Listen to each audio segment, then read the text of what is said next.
Les banques centrales sont piégées. On a pu en parler pendant qu'il y avait l'euphorie Covid.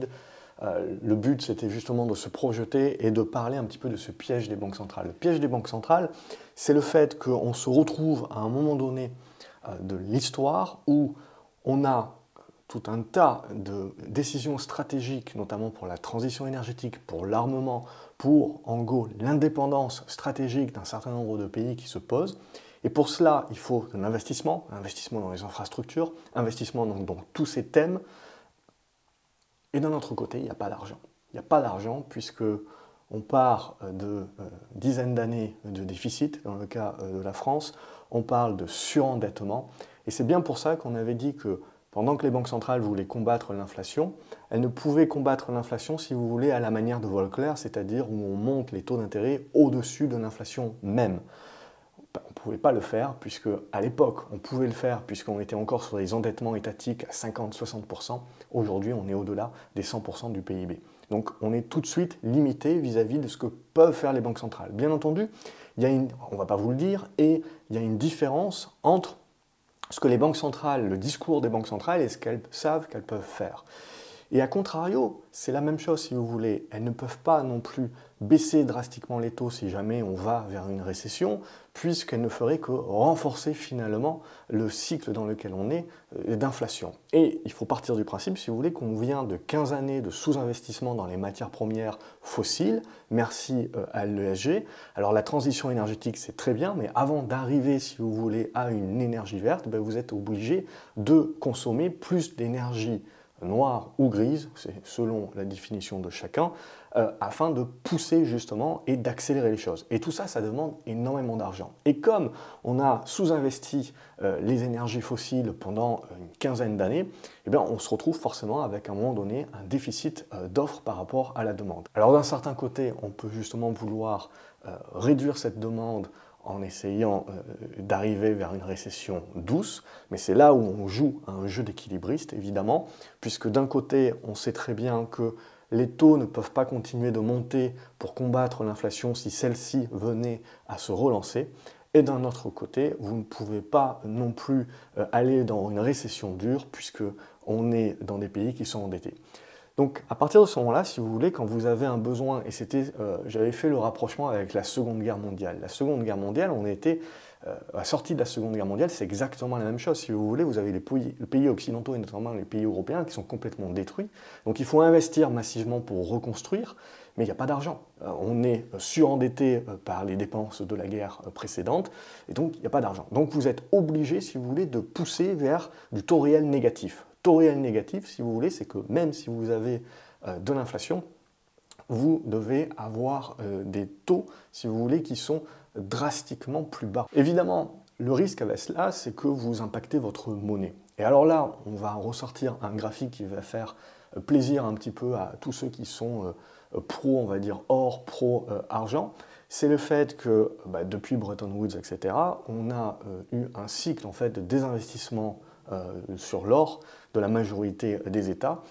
Et l'idée, ça serait que comme on se retrouve, comme au sortir de la Seconde Guerre mondiale, avec un besoin, si vous voulez, stratégique d'investir dans des pays vis-à-vis de pays qui sont surendettés, vous n'avez d'autre choix qu'à un moment donné de manier, je parle à plus long terme, de manier, si vous voulez, une politique de taux et de rester donc en taux réel négatif pour continuer de financer. Évidemment, ce qui trinque là-dessus, c'est les rentiers.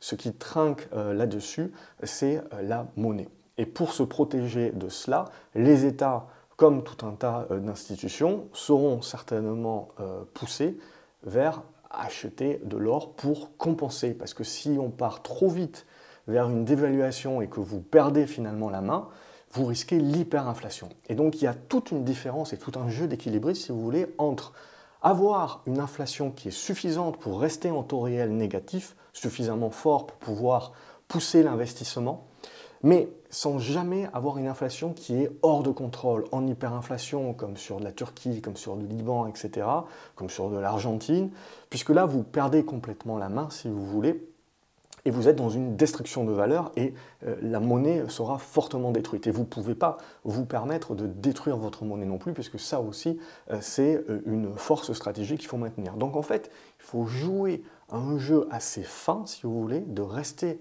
pendant un laps de temps, et je pense une bonne dizaine d'années, dans des taux réels négatifs. Alors là, on a le yo-yo post-Covid, mais on est en train de normaliser tout cela, et le but, ça sera, si justement on veut vraiment pousser l'investissement et faire un petit peu en mode après-guerre, ça sera de repasser à des taux réels négatifs. Et donc, d'accepter de supporter une inflation qui est supérieure à ce qu'on avait l'habitude de connaître ces 10 dernières années, potentiellement être sur une inflation linéaire à 3-4%, remonter les objectifs d'inflation des banques centrales, au lieu de les laisser à 2%, constater, si vous voulez, qu'on change d'air et qu'il faudra certainement avoir des objectifs qui sont à 3% dorénavant.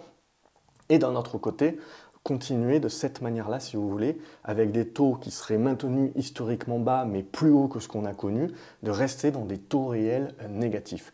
Ça permet de nettoyer un petit peu tout l'argent qu'on a, où on a mal alloué le capital pendant ces 15 dernières années, et où on voit, si vous voulez, que sur la bourse, on a eu tout un tas d'entreprises qui se sont cotées, qui sont de faible qualité.